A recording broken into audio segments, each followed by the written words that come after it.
Here is one of my latest Carbine kits built to completion. You can see everything is painted up. Everything's put together now. Got the stock on it.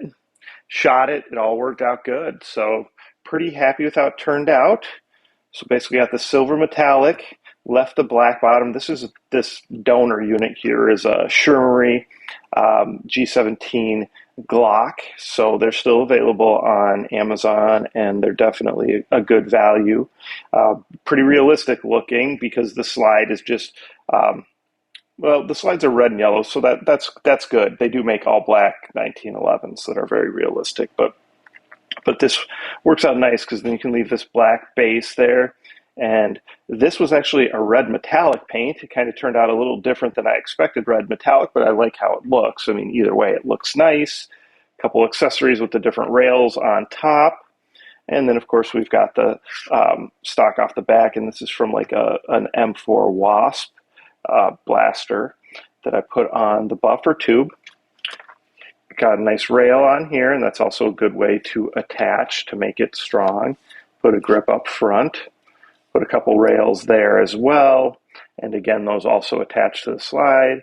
The slide's been disabled. A couple attachments back here. This is actually a screw-on, so that's kind of nice. And it lined up fine where I didn't have to do like an extended inner barrel like I thought I might. Which is good, because then all that would happen is you'd unscrew it here and there would be that inner barrel would still be, going past the threaded part out to here, which isn't a big deal. But this screws on there fine. You still, could take a little thread protector that you can go ahead and you could screw over the top. We could make a red one in this color. And then you could use that if you wanted it short. And of course, you can use any different 14 millimeter counterclockwise of these different fake suppressors on there. This was one that I did have to bore out and then put a plastic barrel inside of because it was just way too thin, way too narrow for this blaster to actually shoot any gel balls through. But overall, I think it's really cool color combination. I've shot it some and it's turned out nice.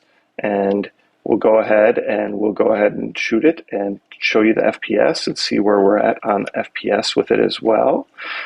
Sorry, it's always a little confusing that when these are counterclockwise, so I always have to think about it when I go to spin them on or off because we're just so used to screwing things on, in the normal way.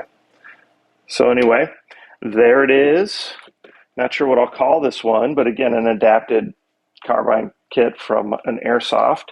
And of course, the intention is just this is in two pieces, and these two pieces would meet, but it worked out nicely to kind of put one piece on each side of the hopper bracket, and then I didn't have to do as much custom modification to that top piece. Otherwise, I would have had to stick it together and then cut out a piece. And I certainly have done that, and I've made it look pretty good, but it's hard to make it look perfect. So let me know what you guys think. Comments, questions, likes, of course. Please subscribe.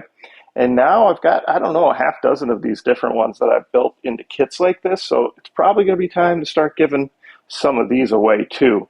So for future contests, look out. I think you'll get some options to get some of these.